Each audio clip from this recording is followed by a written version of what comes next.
Hello dear aspirants and welcome to Edutap. तो guys, अगर आप यूपीएससी ईपीएफओ 2026 की तैयारी करना चाहते हैं या कर रहे हैं तो this video is for you guys.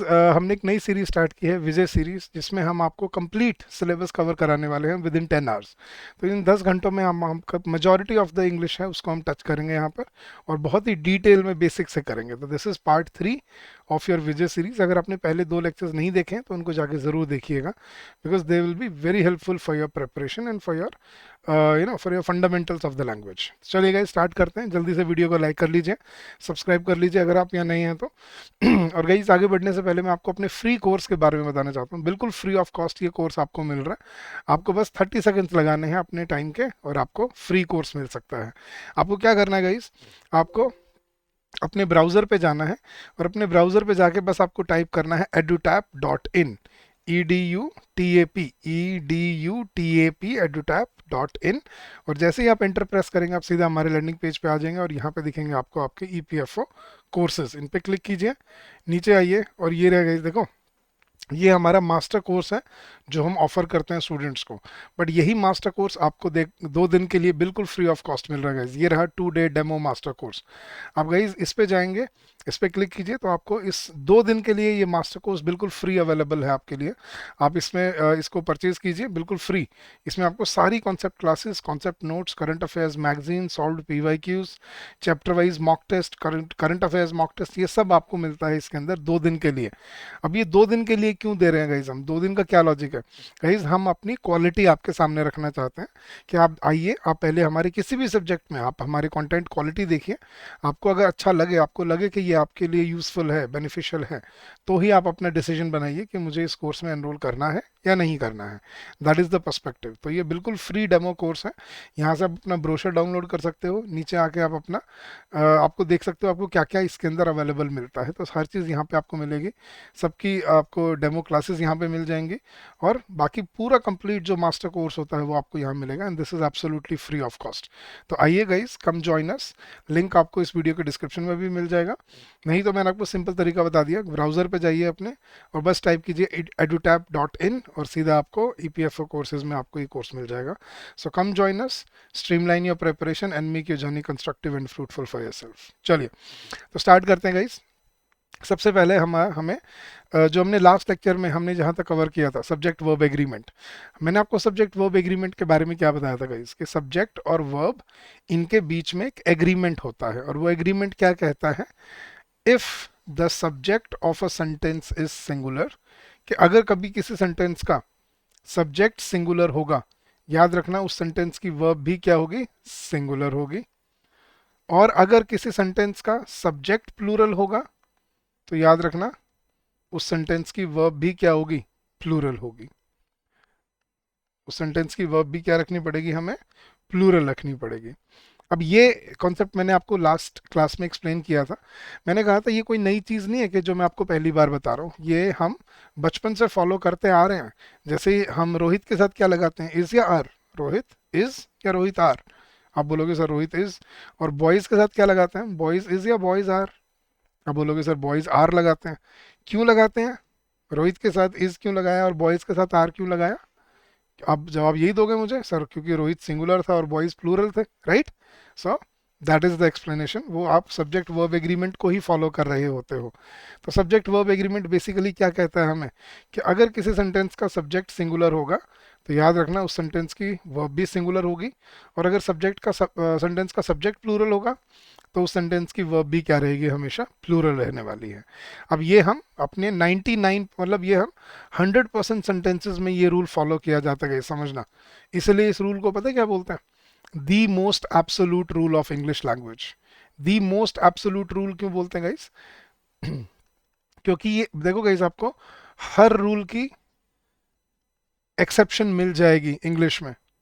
आपको इंग्लिश में हर रूल की एक्सेप्शन मिल जाएगी, लेकिन ये एक ऐसा रूल है जिसकी कोई एक्सेप्शन नहीं होती।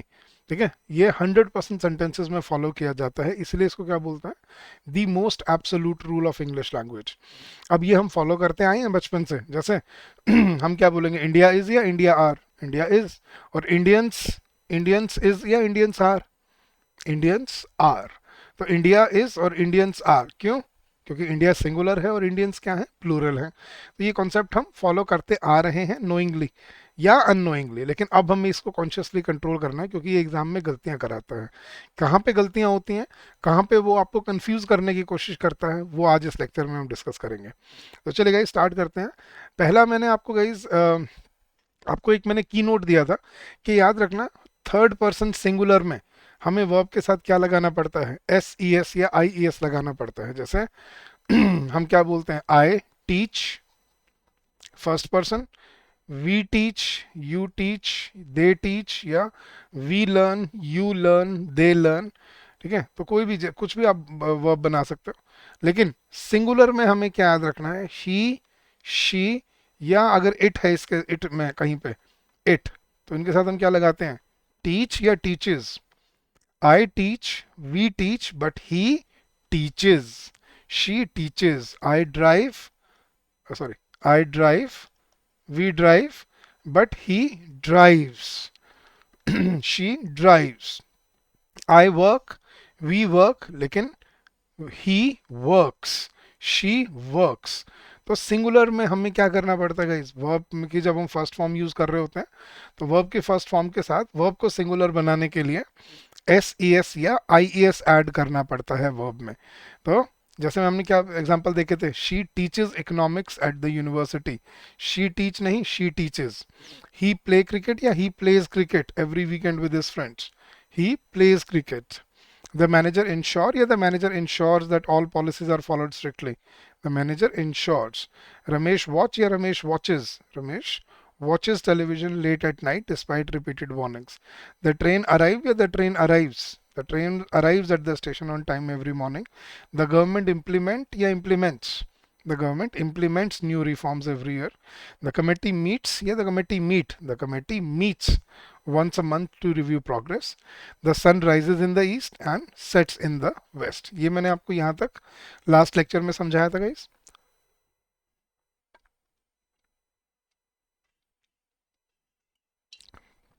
सॉरी, चलिए अब इसके आगे स्टार्ट करते हैं और देखते हैं अब और कौन सी एक्सेप्शन है जो हमें सीखने हैं अपने एग्जाम पर्सपेक्टिव से, कहाँ पे वो आपको टारगेट करता है, कैसे वो गलतियां कराता है आपसे।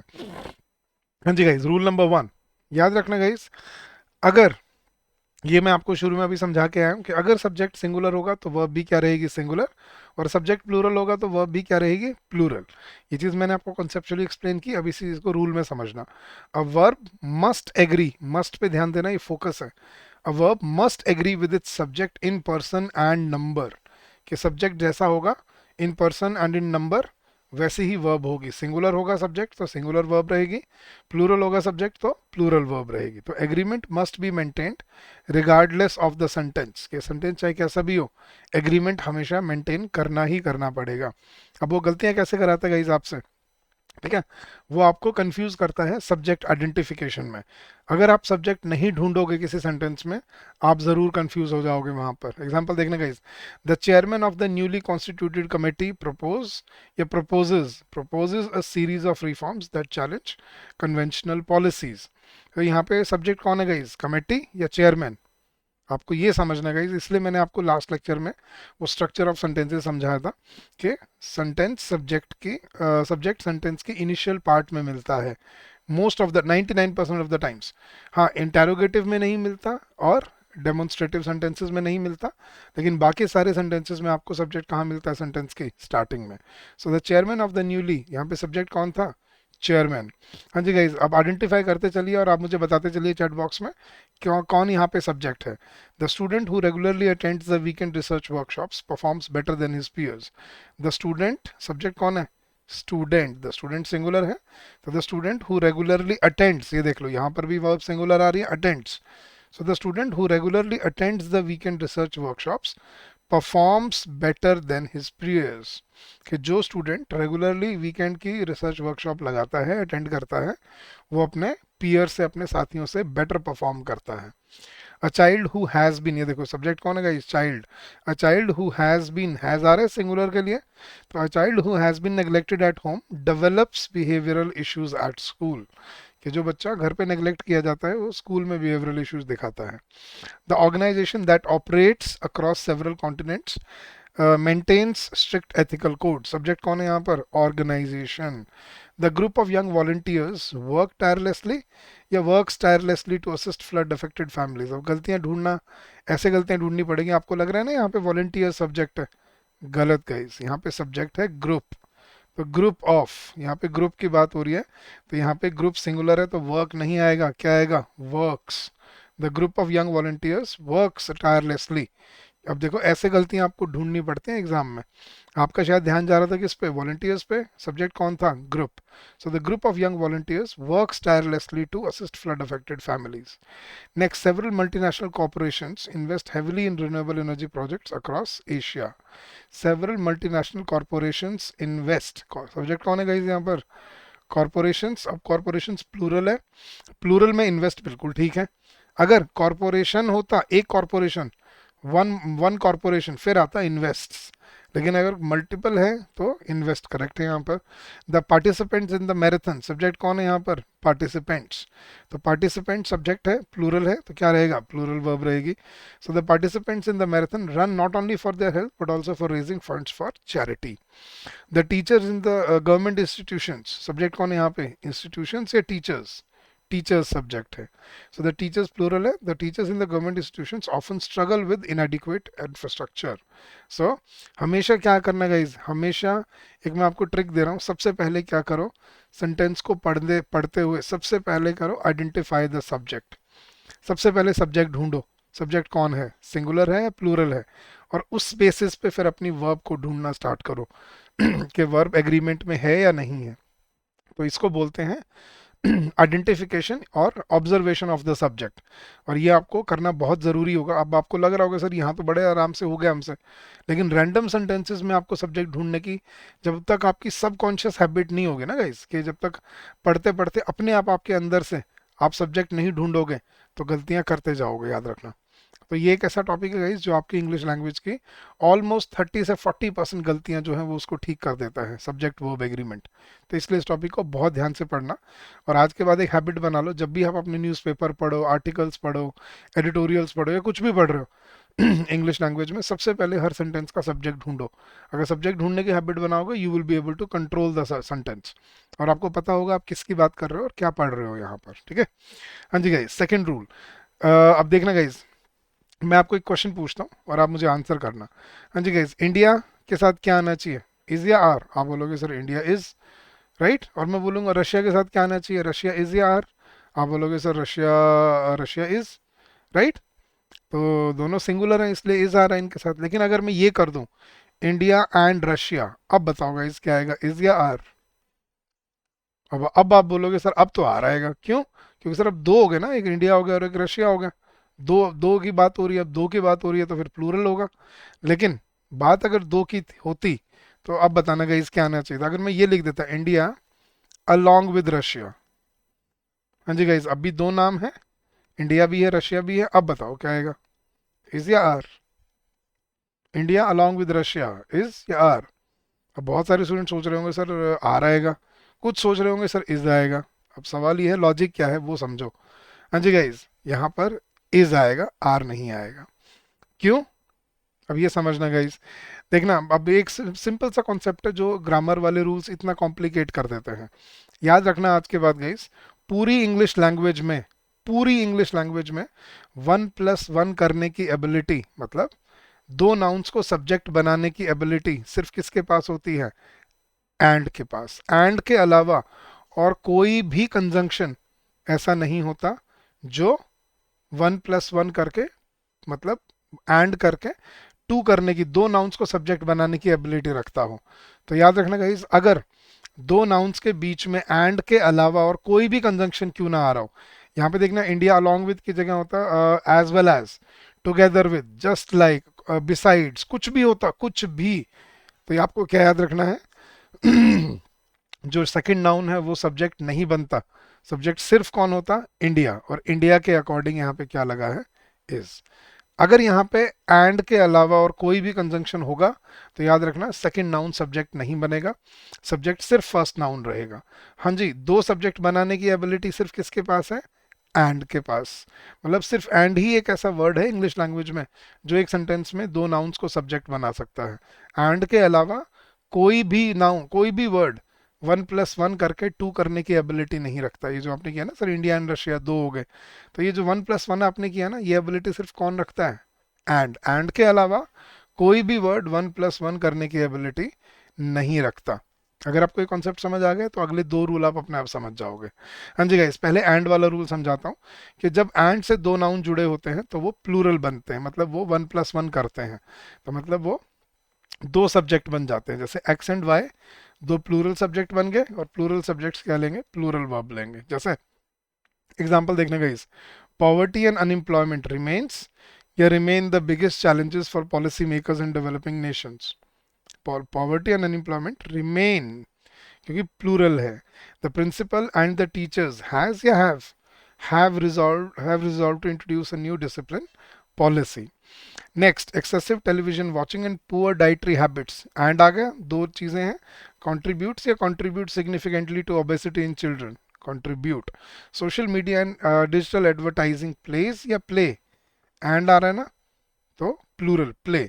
Honesty and integrity are valued more in the long run than temporary success achieved by deceit. Next, the increasing demand for resources and the lack of effective governance pose या poses threats to sustainability. Pose, but guys अब ये मत सोचना कि मैंने कि sir आपने कहा था 1+1 करने की एबिलिटी एंड के पास है, तो इसका मतलब ये है कि एंड जहाँ पे दिख जाए आंख बंद करके प्लूरल वर्ब लगा दो।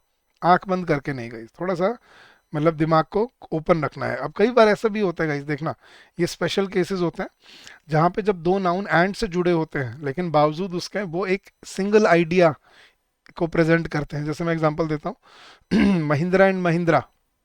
हाँ जी गाइस, महिंद्रा एंड महिंद्रा, अब एंड तो आ गया, लेकिन is an Indian company, are an Indian company? Sir company तो एक ही है ना। Jack and Jones, L&T, Larsen and टार्बो, और बहुत सारी कंपनीज हैं ऐसे जिनके मतलब दो नाम होते हैं लेकिन कंपनी एक ही है। अब उनके साथ आप प्लूरल लगाओगे क्या? नहीं। प्लूरल, जब कंपनी एक है, नाम बेशक प्लूरल है लेकिन कंपनी एक है।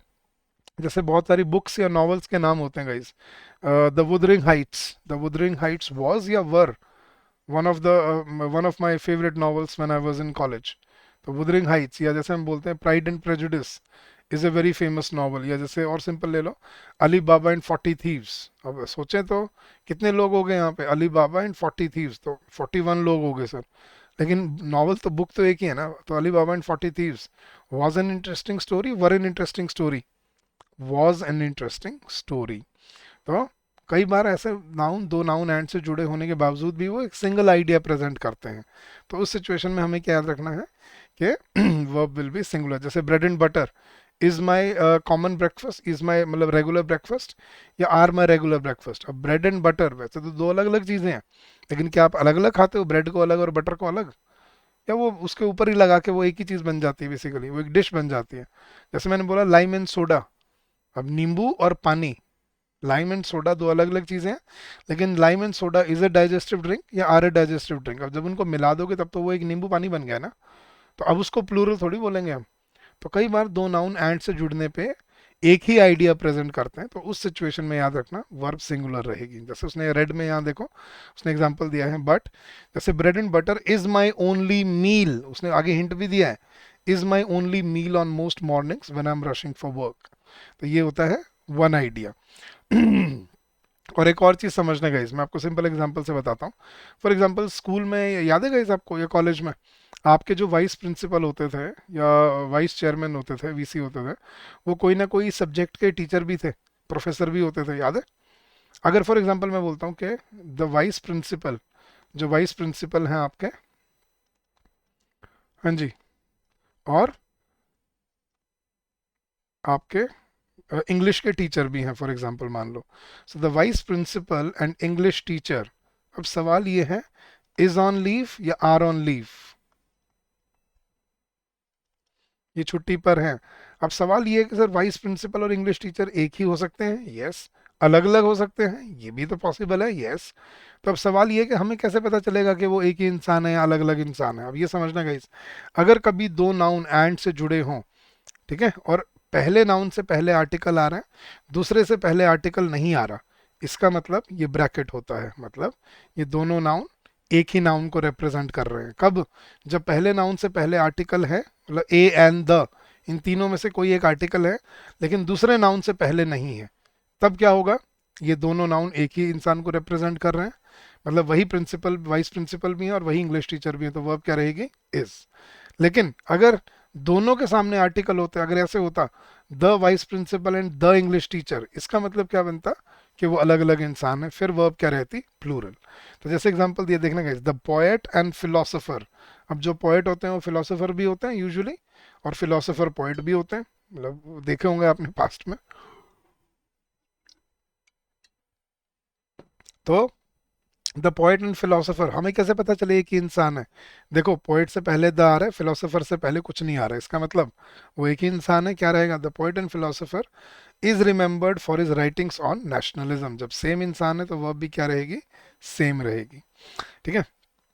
तो जैसे अगर अगर ऐसे मिले, अगर the pair forms a single idea और सिंगल पर्सन, तो फिर हमें क्या याद रखना है? फिर वर्ब सिंगुलर भी हो सकती है एंड के साथ, बट मोस्टली एंड के साथ वर्ब क्या रहती है? प्लूरल रहती है। ठीक है।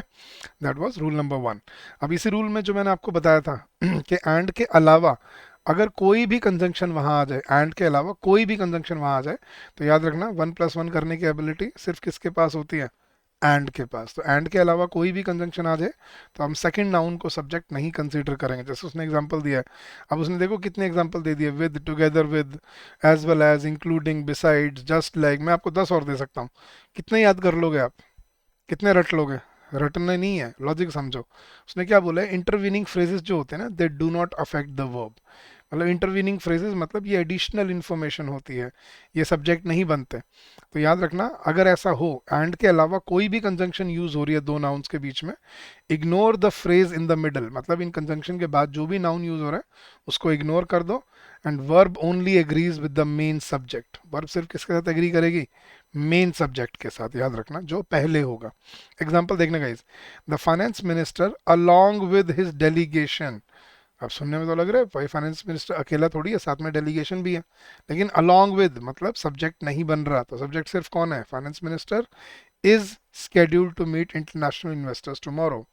The prime minister together with senior cabinet members, अब सुनने में तो लग रहा है प्राइम मिनिस्टर है साथ में कैबिनेट मेंबर्स भी हैं, तो प्लूरल होना चाहिए। लेकिन जब एंड नहीं है तो सब्जेक्ट सिर्फ कौन होगा? Prime minister. Cabinet members subject नहीं होंगे। So the prime minister has outlined the new climate policy. The student as well as his project partners, ये as well as his project partners ये क्या है गाइस? एडिशनल इंफॉर्मेशन है। ठीक है। The student was commended for the innovation, sentence actually क्या है guys? The student was commended for the innovation as well as his project partners. तो वही जो as well as his project partners, पीछे जो एडिशनल इंफॉर्मेशन होती थी ना, वो उसको ब्रेक करके सब्जेक्ट के साथ ले आए, बस इतना किया है उसने। लेकिन अगर हम इंफॉर्मेशन को आगे ले आएंगे तो वो सब्जेक्ट नहीं बन जाते guys. Next, the athlete accompanied by his coach and trainers, subject सिर्फ कौन है यहाँ पर? athlete. So the athlete accompanied by his coach and trainers is expected to arrive shortly. The proposal, in addition to earlier recommendations, was approved unanimously by the board.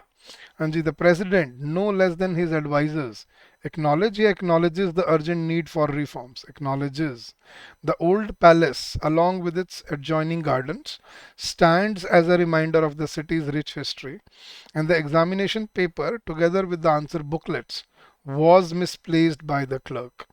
तो याद रखना, अगर and के अलावा कोई भी कंजंक्शन वहां यूज हो रहा है तो याद रखना सेकंड नाउन जो है वो सब्जेक्ट नहीं बनेगा। वर्ब सिर्फ कौन डिसाइड करेगा? जो फर्स्ट नाउन होता है। फर्स्ट नाउन सिंगुलर होगा, वर्ब सिंगुलर रहेगी। फर्स्ट नाउन प्लूरल होगा तो वर्ब क्या रहेगी? प्लूरल रहेगी। क्लियर है? So that is your rule number 3 कि 1+1 करने की एबिलिटी सिर्फ किसके पास है? एंड के पास। एंड के अलावा कोई भी कंजंक्शन आ जाए, कोई भी वर्ड आ जाए एंड के अलावा दो नाउन्स को जोड़ता हुआ, तो सेकंड नाउन सब्जेक्ट नहीं माना जाएगा। मेन सब्जेक्ट कौन कौन होगा? सिर्फ जो स्टार्टिंग में होता है। ठीक है। उसके अकॉर्डिंग आपको वर्ब यूज करनी पड़ेगी, अपने एग्जाम पर्सपेक्टिव से समझना इस चीज को। ठीक है। मान लो उसने ऐसे दे दिया, she along with her family members, मन तो कर रहा है ना वो अपने परिवार वालों के साथ, तो बहुत सारे लोग हो गए। तो she along with her family members are going या is going on a vacation? अब मन तो कर रहा है आर, लेकिन आएगा क्या ग्रामेटिकली इज। तो ये याद रखना है, ये इंपॉर्टेंट है गाइस। चलिए नेक्स्ट रूल। अच्छा गाइस कुछ वर्ड्स लिखना आप ध्यान से फटाफट से। Each, everyone, everybody, everything, anybody, anything, someone, somebody, something, nobody, no one, none, मैं आपको लिखवा देता हूँ, nobody, no one, nothing, हाँ जी, वन, वन तो लिखा हुआ है, वन पे दोबारा लिख देता हूँ, वन, एनी एंड एवरी। ये 12 वर्ड्स याद रखना गाइस। अगर रूल क्या है गाइस, ये सारे वर्ड पहले तो इन वर्ड्स का मीनिंग समझो ताकि फिर मैं रूल एक्सप्लेन कर पाऊँ। देखना मैं हर वर्ड को हिंदी में एक्सप्लेन करता हूँ। ईच क्या होता है गाइस, प्रत्येक, प्रत्येक मतलब हर एक। एवरीबडी हर कोई, एवरीवन हर एक, एवरीथिंग हर चीज, एनीबडी कोई भी एक, एनीथिंग कोई एक भी, समबडी कोई भी एक, समवन कोई एक भी, समथिंग कुछ भी, नोबडी कोई भी नहीं, वन एक, नो वन कोई एक भी नहीं। अब हम नो वन का मतलब क्या समझते हैं, कोई भी नहीं, गलत। नो वन कोई एक भी नहीं, सर फिर कोई भी नहीं क्या होता है, नन। तो नो वन और नन का यही फर्क है। नो वन क्या होता है गाइस, कोई एक भी नहीं। नन क्या होता है, कोई भी नहीं। एवरी वन क्या होता है गाइस, हर एक। और ऑल क्या होता है, सभी। तो यही एवरी वन और ऑल का फर्क है। एवरी वन हर एक, और सभी को क्या बोलते हैं, ऑल। ठीक है, तो one, no one, nothing, one एक, एनी कोई भी एक, और एवरी हर एक। तो ये वर्ड्स याद रखना गाइस। अगर ये वर्ड सेंटेंस की स्टार्टिंग में आ जाए, आंख बंद करके मान के चलना, आंख बंद करके, मैं आंख बंद करने को बोलता नहीं हूँ यूजुअली, बट इन वर्ड्स के साथ आंख बंद करके मान के चलना कि अगर ये सेंटेंस की स्टार्टिंग में आ गए, आंख बंद करके मान के चलो कि वर्ब क्या रहेगी, सिंगुलर। क्यों, क्योंकि ये वर्ड्स बनाए ही किस लिए गए थे, ओरिजिनेट ही किस लिए हुए हैं, सिंगुलैरिटी को एक्सप्रेस करने के लिए। सिंगुलैरिटी मतलब एक वचन। So these pronouns refers to individuals one by one, so the verb is always singular even if they seem plural in meaning. सुनने में बेशक प्लूरल लगेंगे, जैसे एवरीवन तो सर मतलब सभी, एवरीवन सभी, तो फिर सिंगुलर कैसे।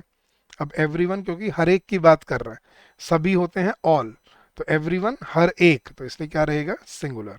तो इन वर्ड्स के साथ वर्ब क्या रहेगी हमेशा गाइस, सिंगुलर। जैसे एग्जांपल देखना, each of the candidates are expected या is expected to submit his application before the deadline. Everybody in the auditorium were waiting या was waiting eagerly for the PM's address. Everything in the newly built library appear या appears to be well organised. ये appears क्यों आया guys, S क्यों लगा verb में, क्योंकि subject क्या था, सिंगुलर, एवरीथिंग। और सिंगुलर सब्जेक्ट के साथ हमें वर्ब क्या करना पड़ता है, एस ई एस या आई ई एस लगाना पड़ता है, याद है ना। So everything in the newly built library appears to be well organised and systematic. Neither of the proposals has been found practical by the expert committee. Nobody from the opposition was willing to accept the government's claim. Someone in the crowd is constantly shouting slogans against the administration. One of the main reasons for the crisis is poor governance. तो ये words अगर sentence की starting में आ गए तो आंख बंद करके मान के चलना वर्ब क्या रहने वाली है, सिंगुलर। और एक और लास्ट चीज जो मुझे आपको बतानी थी guys, one of the main, one of the, अब ये फ्रेज याद रखना guys, one of the. Guys one of the के बाद अगर कभी भी याद रखना जो नाउन यूज होगा ना, वो हमेशा प्लूरल नाउन यूज होगा। हाँ जी, हम पता है क्या गलती करते हैं, हम क्या बोलते हैं गाइस, सच में अपने मन से पूछ के बताना और be honest about it. Chat box में या कमेंट सेक्शन में मुझे ज़रूर बताना ये चीज़ अगर आपको फील हो तो। आपने क्या बोला है आज तक, one of my friend is going abroad या one of my friends is going abroad. क्या बोलते हैं guys, one of my friend या वन ऑफ माई फ्रेंड्स। अपनी फर्स्ट इंस्टिंक्ट से बताना, क्या बोला है आपने आज तक, फ्रेंड बोला है ना, सच बताओ, मन से पूछ के। झूठ मुझे बोल के क्या कर लोगे यार, मुझे मुझे धोखा देके कुछ नहीं होना, अपने अपने आप को धोखा मत दो। क्या बोला है आज तक सर, हाँ वन ऑफ माई फ्रेंड बोला है गलती से। क्यों, वो वन को सोच के दिमाग में चल रहा है ना, एक की बात हो रही है, but one of my friend नहीं, क्या होगा, वन ऑफ माई फ्रेंड्स। क्यों, समझो गाइस, ऑफ का मतलब क्या होता है, उनमें से चूज करना। तो चूज आप एक में से चूज कर सकते हो एक को, कि मेरे एक दोस्त में से एक दोस्त अब्रॉड जा रहा है, मेरे दोस्त में से दोस्त या मेरे दोस्तों में से एक दोस्त जा रहा है। तो वन ऑफ द का मतलब क्या हुआ, उनमें से एक। तो जब आप उनमें से बात कर रहे हो ना, तो कॉमन सेंस है कि जो नाउन आना चाहिए वो प्लूरल आना चाहिए, क्योंकि चूज आप एक में से एक नहीं करते, बहुत सारों में से एक को चूज करते हो। जैसे some of my friends, one of my friends, every one of my friends, तो वन ऑफ माई फ्रेंड नहीं, वन ऑफ माई फ्रेंड्स। लेकिन क्योंकि सब्जेक्ट यहाँ पर वन है, बात एक की हो रही है कि मेरे दोस्तों में से एक दोस्त अब्रॉड जा रहा है, जा रहे हैं नहीं, जा रहा है, वर्ब सिंगुलर रहती है। तो आपको ये याद रखना है, वन ऑफ द के बाद जो नाउन आएगा वो नाउन प्लूरल जरूर रहेगा, लेकिन वर्ब क्या रहेगी, वही singular. One of my friends is going abroad, तो एग्जाम्पल देखना, one of the main reason है, one of the main reasons है। अब जो काफी सारे रीजंस हैं उनमें से एक मेन रीजन है, मैं उसकी बात कर रहा हूँ, तो मैं चूज करूंगा रीजंस में से एक reason, right. So one of the main reasons for the crisis is poor governance. One of my colleague या वन ऑफ माई कॉलीग्स, और वन ऑफ माई कॉलीग्स के साथ क्या आना चाहिए, हैज रिजाइंड या हैव रिजाइंड। तो one of my colleagues has resigned, ये गलती आप बचपन से करते आ रहे हो मेरे ख्याल से, अगर आपको फील हो रही है तो। हाँ जी guys, one of India is, क्या बोला है, सच बताना अपने मन से पूछ के। India is one of the fastest growing economy या economies. India is one of the fastest growing economies in the world. तो one of the fastest, one of the आ गया ना, इसके बाद नाउन प्लूरल रहेगा, one of the fastest growing economies of the world. ठीक है, लेकिन बोला क्या है आपने, India is one of the fastest growing economy. हम इकोनॉमी पे अटक जाते हैं, हमें समझ नहीं आ रहा होता वहाँ पे ठीक क्या है गलत क्या है, लेकिन आज के बाद ये गलती नहीं करनी है हमने। क्लियर है गाइस, सब कुछ समझ आ गया। तो ये वर्ड अगर सेंटेंस की स्टार्टिंग में आएंगे तो आंख बंद करके मान के चलना वर्ब क्या रहने वाली है, सिंगुलर। ठीक है, समझ आ गया गाइस, क्लियर है। कोई डाउट हो तो प्लीज मुझे चैट बॉक्स में या कमेंट सेक्शन में लिख के बताओ।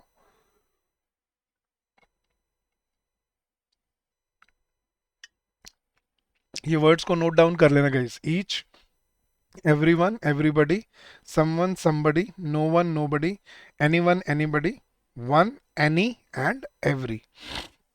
ये वर्ड अगर सेंटेंस की स्टार्टिंग में आ गए, आंख बंद करके मान के चलना वर्ब क्या रहने वाली है, सिंगुलर। नेक्स्ट रूल गाइस, अब बिल्कुल उल्टा करते हैं उनके जो अभी तक हमने किए थे। पिछले पिछले रूल में हमने क्या देखा गाइस, कि वो वर्ड अगर सेंटेंस की स्टार्टिंग में आ गए तो आंख बंद करके मान के चलना वर्ब क्या रहने वाली है, सिंगुलर। लेकिन अब ये कुछ ऐसे वर्ड्स होते हैं गाइस, जैसे सम, ऑल, नन, अब इनमें आंखें खोल लेनी है हमें। ठीक है, मोस्ट, रेस्ट, पार्ट, ग्रुप, ये जो वर्ड्स होते हैं ये गाइस नॉन डिसाइसिव वर्ड्स होते हैं, देखना। अब ऑल, ऑल के साथ क्या आना चाहिए वर्ब, सर ऑल के साथ तो प्लूरल आना चाहिए, ऑल का मतलब तो होते हैं सभी, राइट, दिमाग में यही चल रहा है। लेकिन आपने थ्री इडियट्स देखी है गाइस, थ्री इडियट्स का वो गाना सुना है, ऑल इज वेल। हाँ जी, ऑल इज वेल कैसे,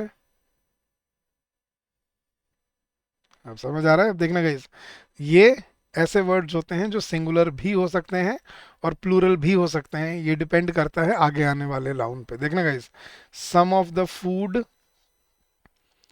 इज लेफ्ट या आर लेफ्ट, क्या आना चाहिए, some of the food is left. लेकिन all of the boys,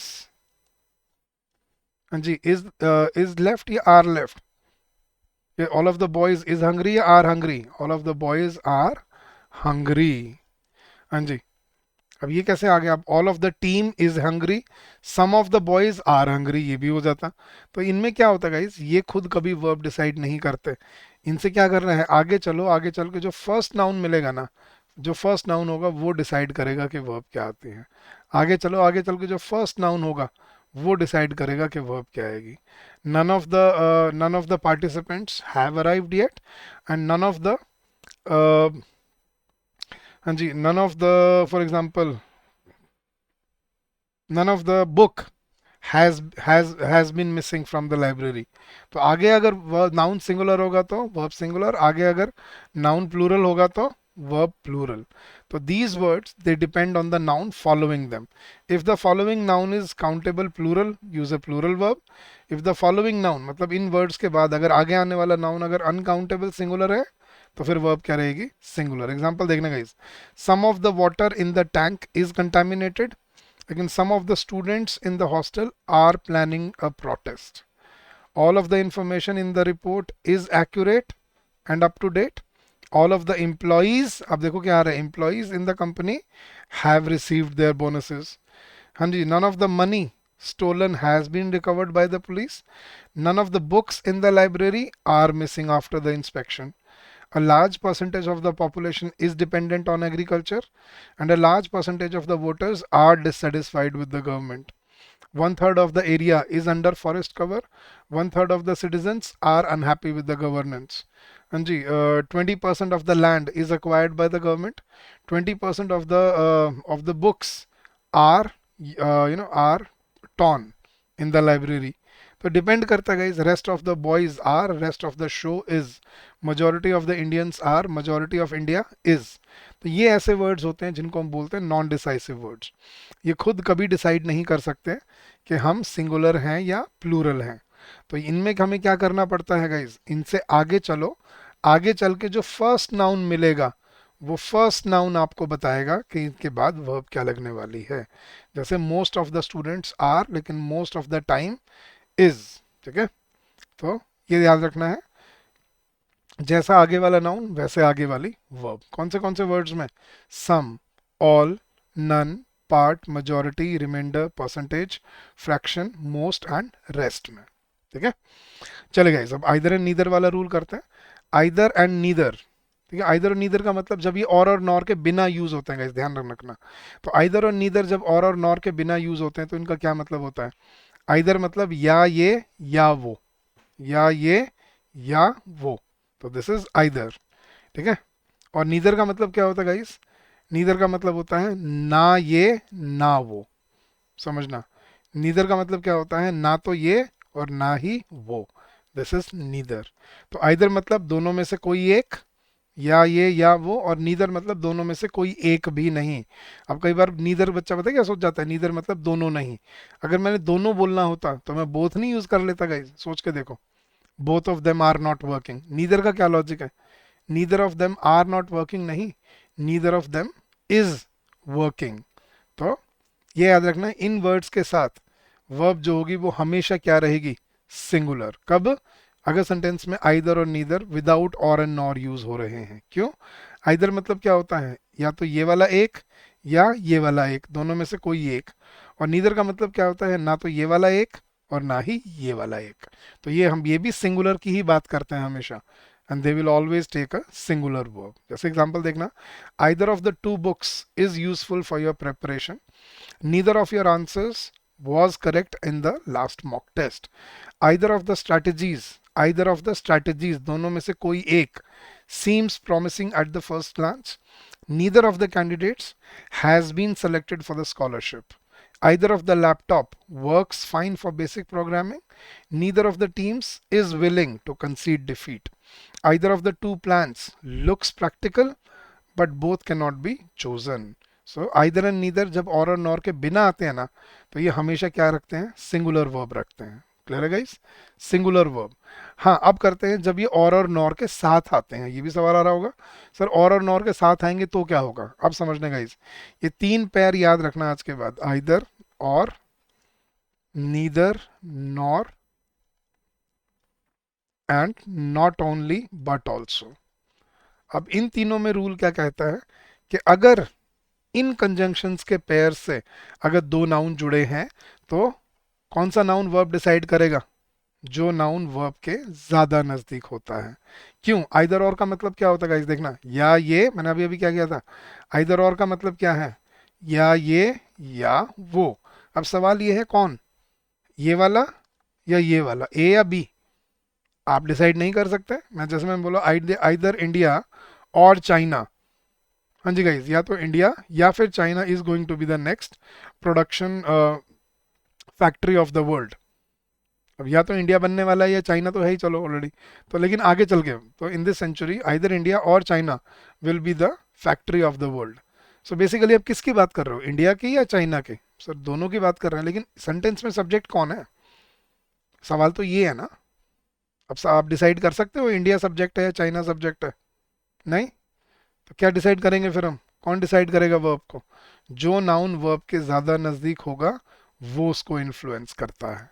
same neither nor में, नीदर रशिया नॉर अमेरिका, हाँ जी, इज रेडी या are ready to stop the war in Ukraine. ना तो रशिया रेडी है ना अमेरिका रेडी है. वॉर रोकने को। So neither America nor Russia was ready या वर रेडी, ना अमेरिका रेडी है ना रशिया रेडी है को, लेकिन किसकी बात किसकी हो रही है, क्या आप डिसाइड कर सकते हो? नहीं। तो फिर कौन सब्जेक्ट कौन होगा, क्या आप डिसाइड कर सकते हो? नहीं। तो फिर वर्ब कौन डिसाइड करेगा? जब सब्जेक्ट में आप डिसीजन नहीं ले सकते ना कौन ये या वो, तो याद रखना जो नाउन वर्ब के ज़्यादा नज़दीक होता है वो वर्ब को डिसाइड करता है। जैसे मैं बोलता हूँ not only Indians but also क्या बोलते हैं, not only Indians but also Russians agree या एग्रीज। अब रशियंस प्लूरल है, जो वो नाउन के नज़दीक है, तो वो वर्ब को डिसाइड करता है। तो गाइस याद रखना जो नाउन और के बाद, नॉर के बाद या बट ऑल्सो के बाद आता है ना, ये वर्ब को डिसाइड करते हैं।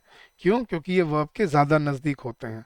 और जब सब्जेक्ट डिसाइड नहीं किया जा सकता, मतलब ग्रामेटिकली डिसाइड नहीं किया जा सकता, क्योंकि एक प्रोबेबिलिटी आ गई ना, या ये या वो, 50-50% चांस है या ये सब्जेक्ट हो या वो सब्जेक्ट हो। तो जब ऐसे प्रोबेबिलिटी आ जाती है ना, जब सब्जेक्ट डिसाइड नहीं कर सकते, तो जो नाउन वर्ब के ज़्यादा नज़दीक होता है वो उसको इन्फ्लुएंस करता है। तो जैसे अ डॉक्टर, एग्जांपल देखना गाइस, अ डॉक्टर और अ नर्स इज अवेलेबल। क्यों? सब्जेक्ट कौन है यहाँ पर? नर्स। वो नज़दीक है वर्ब के, वो डिसाइड करेगा। हाँ जी, neither the manager nor the assistant, subject कौन है यहाँ पर? असिस्टेंट, क्योंकि वो नज़दीक है वो वर्ब को इन्फ्लुएंस करेगा। लॉजिक मैंने एक्सप्लेन कर दिया ये क्यों होता है, अब आप रूल याद रखो। ठीक है कि नीदर नॉर आइदर और या नॉट ओनली बट ऑल्सो में जो नाउन वर्ब के ज़्यादा नज़दीक होता है वो वर्ब को डिसाइड करता है। तो neither the manager nor the assistant was present in the meeting. ये देखने का इस आइदर द प्राइम मिनिस्टर और द कैबिनेट मेंबर्स, अगर एक सिंगुलर हो जाए और एक प्लूरल हो जाए तो इस सिचुएशन में क्या करेंगे हम? मैंने बोला ना, याद रखो जो नाउन वर्ब के ज़्यादा नज़दीक होगा वो उसको इन्फ्लुएंस करेगा। तो क्या आएगा यहाँ पर? Are. So either the prime minister और the cabinet members are responsible for this policy. Next देखना गाइस, आइदर द स्टूडेंट्स और द टीचर, अब पहले प्लूरल आ गया फिर सिंगुलर आ गया, तो क्या होगा? जो नाउन नज़दीक है वो उसको इन्फ्लुएंस करेगा। आइदर द स्टूडेंट्स और the teacher is suppose to answer the question. हाँ जी, not only the players but also the coach is disappointed with the result. अब आप सोच रहे होगे सर ये हमें रूल्स की पीडीएफ मिल सकती है क्या? यस, आपको ये पीडीएफ हमारे टेलीग्राम चैनल पे मिल जाएगी, जिसका डिस्क्रिप्शन आपको, मतलब जिसका लिंक आपको इस वीडियो के डिस्क्रिप्शन में गिवन है। तो आप हमारे टेलीग्राम चैनल ज्वाइन कर लीजिए, बिल्कुल फ्री ऑफ कॉस्ट है, और वहाँ पे ये डेली ये पीडीएफ्स अपलोड होती हैं आपके लिए। तो you can find this and many more such PDFs for absolutely free of cost. तो go join our Telegram channel guys, link नीचे दिया हुआ है डिस्क्रिप्शन में। So not only the players but also the coach is disappointed with the result. Not only the director but also the employees, कौन नजदीक है? employees verb के ज्यादा नजदीक है, क्या आएगा? are opposing the merger.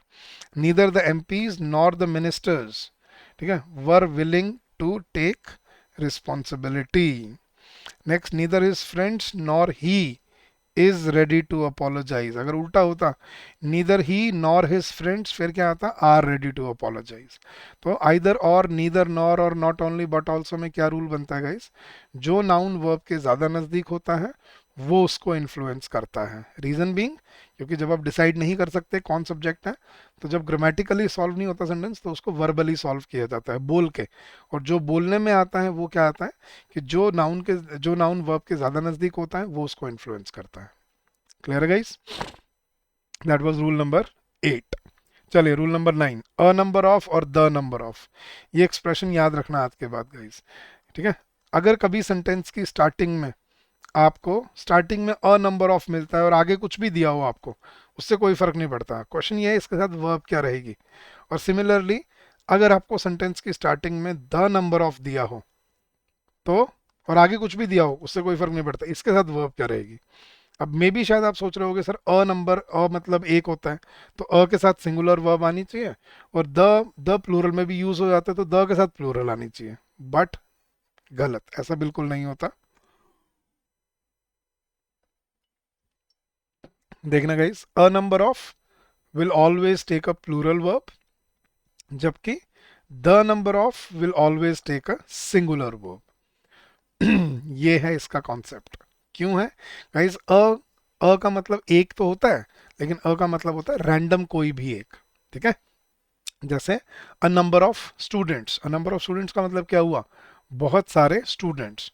A number of players, a number of people, बहुत सारे प्लेयर्स, बहुत सारे लोग। तो अ नंबर ऑफ बेसिकली मीन्स बहुत सारे। तो बहुत सारे बोलने की वजह से इसके साथ क्या आता है, प्लूरल वर्ब। लेकिन द नंबर ऑफ का मतलब क्या होता है, द यूज होता है स्पेसिफिक के लिए। So the number of means that particular number of, जैसे the number of deaths on highways is increasing या आर इंक्रीजिंग। ये जो हाईवे पे होने वाली जो डेथ है, उसकी जो संख्या है, वो जो नंबर है, वो नंबर बढ़ रहा है। So the number of deaths on the highways are increasing, नहीं इज इंक्रीजिंग। तो आपको ये याद रखना है guys, a number of will always take a plural verb, whereas the number of will always take a singular verb. ठीक है, so याद रखना, the number of focuses on the figure itself, वो नंबर की बात करता है सिंगुलर में। और a number of refers to several, मतलब प्लूरल, बहुत सारे।